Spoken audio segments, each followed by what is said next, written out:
कुछ इस बिल के पेश किए जाने के बाद सही साबित हुए हैं, क्योंकि इस महिला आरक्षण से संबंधित संविधान के 128वें संशोधन विधेयक 2023 के अंतर्गत देश में लोकसभा व राज्य विधानसभाओं में भी 33% महिलाओं को आरक्षण दिए जाने के कुछ प्रावधान इसमें इस प्रकार से बनाए गए हैं, जिसके तहत अगले काफ़ी वर्षों तक, अर्थात लगभग 15-16 वर्षों तक, यानी कि कई चुनाव तक देश की महिलाओं को ये आरक्षण प्राप्त नहीं हो पाएगा। और इस विधेयक में ऐसे जो प्रावधान रखे गए हैं तो उनका मैं यहाँ उल्लेख करना बहुत ज़रूरी समझती हूँ। और इस संशोधन विधेयक के तहत इस महिला आरक्षण विधेयक के पास होने के बाद पहले पूरे देश में जनगणना कराई जाएगी।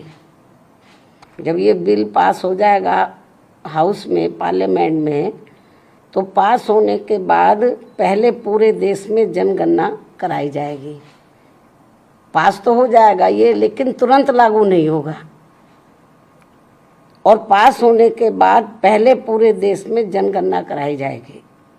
और जब ये जनगणना पूरी हो जाएगी तो तब उसके पश्चात ही पूरे देश में लोकसभा तथा राज्य विधानसभाओं का परिसीमन पुनः कराया जाएगा। इसके बाद फिर परिसीमन होगा, सीटों का कराया जाएगा।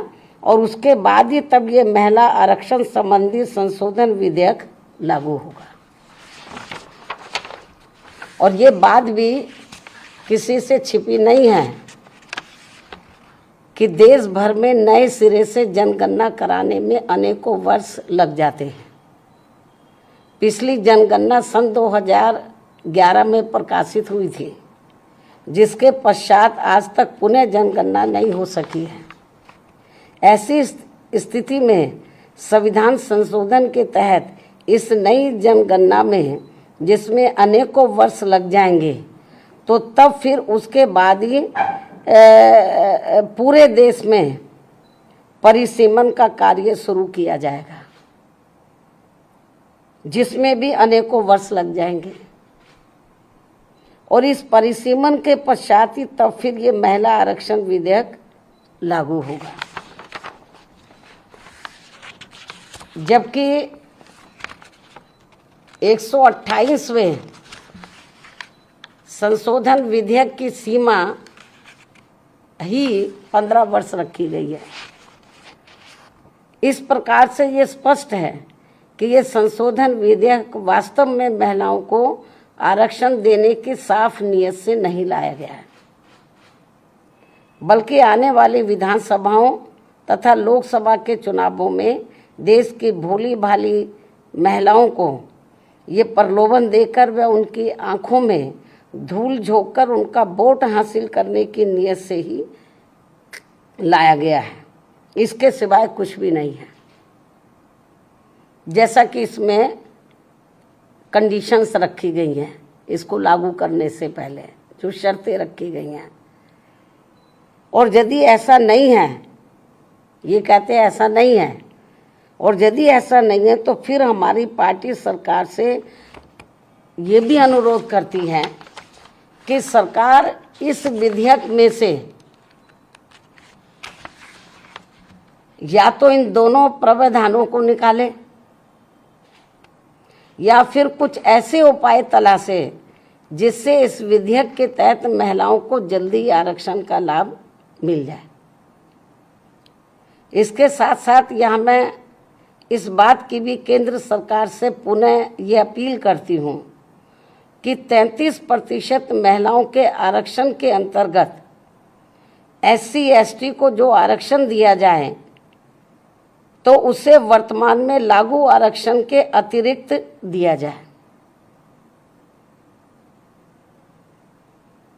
यानी कि जो पहले से इनको SC ST को जो आरक्षण मिल रहा है, तो जो इनको 33% SC ST की महिलाओं को जो आरक्षण देना है, तो अभी तक क्या इसमें व्यवस्था है कि जो पहले से इनको SC ST को मिल रहा है, तो उसमें से 33% इनको दिया जाए महिलाओं को, और उसको 33% में जो अब लाया जा रहा है, इंक्लूड किया जा रहा है। इससे हमारी पार्टी सहमत नहीं है, बल्कि इनको ये आरक्षण अलग से दिया जाना चाहिए, 33% में दिया जाना चाहिए।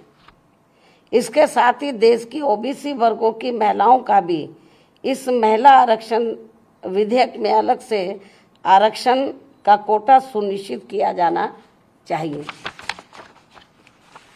जो सामान्य वर्गों की महिलाओं की तुलना में, और यदि इन सभी वर्गों की महिलाओं के आरक्षण के मामले में, यानी कि SC ST और OBC की महिलाओं के आरक्षण के मामले में मेरी इस अपील पर सरकार अमल नहीं करती है, तो भी हमारी पार्टी इस बिल का इस खास बात को ध्यान में रखकर समर्थन करती है कि देश में पुरुषों की तुलना में सर्व समाज की महिलाएं अभी भी काफ़ी पिछड़ी हुई हैं। ये वीकर सेक्शन की तो पिछड़ी हैं, लेकिन पुरुषों की तुलना में जो सामान्य महिलाएं वो भी काफ़ी पिछड़ी हैं। जबकि महिलाओं के मामले में वास्तव में सच्चाई तो ये है कि इन्हें अभी तक जो भी अधिकार मिले हैं, जनरली महिलाओं को जो भी अधिकार मिले हैं, तो वे अधिकांश हिंदू कोड बिल के तहत परम पूज्य बाबा साहब डॉक्टर भीमराव अंबेडकर के अथक प्रयासों से ही मिले, जिसे उस समय कांग्रेसी सरकार ने इसे पूरे तौर से पास नहीं। पूर्व में केंद्र की रही कांग्रेसी सरकार द्वारा लाए गए बिल में भी इसकी व्यवस्था नहीं की गई थी, जिसके कारण उस दौरान ये बिल पास नहीं हो सका था। लेकिन अपने राजनीतिक लाभ के लिए अब इस पार्टी के भी नेता, यानी कि कांग्रेस पार्टी के भी नेता, इन वर्गों की महिलाओं को अलग से आरक्षण दिए जाने की बात कर रहे हैं, वकालत कर रहे हैं। इससे साफ जाहिर है कि देश की महिलाओं को लोकसभा व राज्य विधानसभाओं में इनको आरक्षण देने के मामले में बीजेपी व कांग्रेस पार्टी एंड कंपनी के लोगों की पूरे तौर से नीयत साफ नहीं है, और ये सभी पार्टियां इसकी आड़ में केवल इनका वोट हासिल करने के लिए अपने अपने स्वार्थ की राजनीति कर रही हैं और कुछ भी नहीं। इसलिए देश की महिलाएं ऐसी सभी पार्टियों से जरूर सावधान रहें जिनसे इन्हें कुछ भी हासिल होने वाला नहीं है। इन्हीं जरूरी बातों के साथ ही अब मैं अपनी बात यहीं समाप्त करती हूँ। धन्यवाद।